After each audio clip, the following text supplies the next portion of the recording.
Bang, hari ini kita mau bahas apa nih? Tumben lo suruh gue bawa dompet ke studio. Ada-ada aja lo ah. Haha, sengaja gue suruh.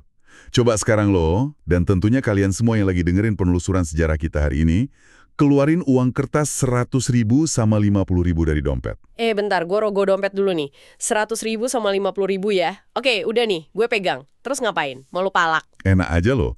Coba perhatiin baik-baik. Lihat wajah pahlawan yang ada di lembaran itu. Oke, di 100.000 ada wajah IR Soekarno sama Hatta.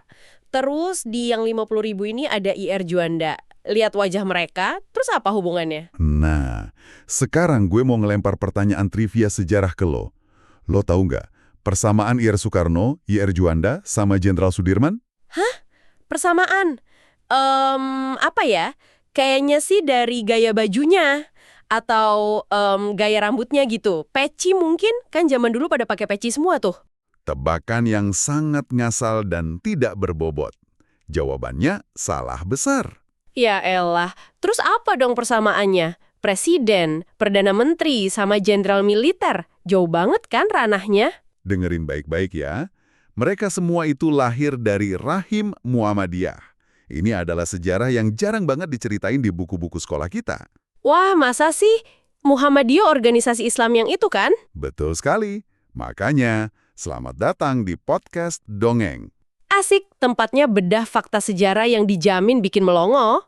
Pastinya, hari ini kita bakal bedah fakta tersembunyi di balik lembaran rupiah kita. Misi penelusuran kita kali ini tuh bakal membongkar fakta-fakta yang nunjukin kalau pahlawan-pahlawan besar ini dulunya adalah sosok sederhana yang rela digaji kecil. Demi apa? Demi mengabdi jadi guru di sekolah rakyat. Wah gila, jadi guru. Lo serius bang? Serius banget. Kita mulai dari nominal yang paling gede yang lagi lo pegang itu. Uang 100.000 rupiah. Ada sang proklamator dan presiden pertama Republik Indonesia kita, Insinyur Soekarno. Beliau ini kan lahir tanggal 6 Juni 1901. Biasanya kita cuma kenal beliau sebagai tokoh nasionalis, orator ulung, ya kan? Iya bener. Singa podium lah julukannya. Nah, coba kita tarik mundur ke masa waktu beliau diasingkan oleh Belanda ke Bengkulu. Oh iya, yang beliau dibuang keluar pulau itu kan? Tepat. Di masa pengasingan yang penuh pengawasan ketat itu, Soekarno justru secara resmi meminta untuk menjadi anggota Muhammadiyah di sana. Bentar, jadi anggota biasa gitu? Enggak dong, beliau ini tokoh intelektual. Soekarno itu pernah mengabdi sebagai ketua majelis pengajaran Muhammadiyah di sana. Artinya, dia itu bertindak sebagai guru, sebagai pendidik yang ngurusin sekolah-sekolah Muhammadiyah di Bengkulu. Serius loh? Bapak bangsa kita, presiden pertama kita, pernah jadi guru sekolah. Ngajar apa dia bang? Beliau ikut ngerancang sistem pendidikannya juga. Nah, yang bikin merinding, ikatan emosional Soekarno sama Muhammadiyah tuh dalam banget. Lo tau nggak, saking dalamnya, Kenapa? Soekarno tuh secara eksplisit pernah meminta, kalau suatu saat nanti dia meninggal, dia minta dikubur dengan kain kafan yang ada berlogo Muhammadiyah. Itu wasiat simbolis yang kuat banget. Wah gila sih merinding gue denger ya. Sisi lain dari bapak bangsa yang benar-benar gak pernah gue denger di kelas sejarah pas sekolah dulu. Wasiat kain kafan itu dalam banget maknanya ya. Banget. Nah sekarang, lo lihat uang pecahan 50.000 di tangan lo itu. Ada IR Juanda kan? Terus kalau lo masih ingat, atau kalau ada pendengar yang masih nyimpen, coba bayangin uang 20.000 emisi tahun 2004. Yang warnanya hijau terang itu. Anda dan Otto Iskandar Dinata ini, mereka berdua adalah insinyur dan intelektual yang luar biasa hebat di zamannya. Kita bahas Juanda dulu. Dia ini pencetus deklarasi Juanda tahun 1957 yang berhasil menyatukan Laut Nusantara kita. Bener-bener, yang bikin laut antar pulau jadi milik Indonesia seutuhnya itu kan? Yap, Juanda ini lulusan Technische Hogeschool atau yang sekarang kita kenal sebagai ITB. Nilai kelulusannya tuh brilian banget. Saking pinternya, pemerintah kolonial Belanda sampai nawarin dia posisi asisten dosen berstatus elit. Wah, pasti gajinya gede banget tuh zaman penjajahan. Status sosialnya langsung naik drastis kan? Sangat amat gede. Lo bakal dapat fasilitas mewah, hidup enak, aman dari kemiskinan. Tapi, tebak apa yang dilakukan Juanda? Jangan bilang dia nolak. Dia menolaknya mentah-mentah. Gila, sayang banget padahal. Terus, dia milih ngapain dong? Di tahun 1933, Otto Iskandar Dinata, si pahlawan di uang 20.000 tadi, itu mendatangi Juanda. Otto ini yang merekrut Juanda untuk ngajar di AMS Muhammadiyah. AMS itu setingkat SMA lah ya zaman sekarang. Lokasinya di Kramat Raya nomor 49 Jakarta. Bener-bener, jadi Juanda nolak tawaran elit dari Belanda demi ngajar di SMA Muhammadiyah yang ditawarin sama Otto. Gajinya gimana tuh? Gajinya seadanya banget. Sangat jauh di bawah standar hidup mapan yang ditawarin Belanda. Mereka berdua ini lebih memilih untuk mengabdi menjadi guru dan bahkan jadi kepala sekolah di sana. Menolak kemewahan kolonial demi mencerdaskan anak-anak pribumi yang saat itu miskin dan gak punya akses pendidikan yang layak. Wah kacau sih ini idealismenya. Gue bener-bener kagum luar biasa. Bisa-bisanya ada orang di zaman susah ditawarin hidup enak sama penjajah, malah milih ngajar anak-anak bangsa dengan gaji pas-pasan. Itu yang namanya dedikasi intelektual, bro. Mereka sadar kalau bangsa ini mau merdeka, generasi mudanya harus pinter dulu. Nggak bisa cuma ngandelin tenaga kasar. Bener juga ya, kalau dipikir-pikir, ruang kelas itu kayak jadi medan perang senyap buat mereka. Kalimat lo barusan pas banget buat transisi kita ke toko berikutnya.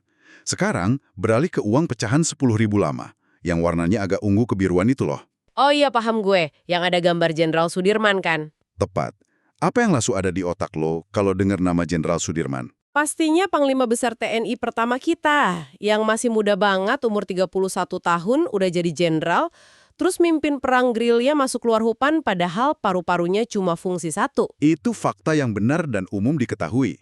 Tapi banyak yang mikir, oh Jenderal Sudirman ini jago banget taktiknya, pasti dia lulusan akademi militer mewah bentukan Belanda atau apalah.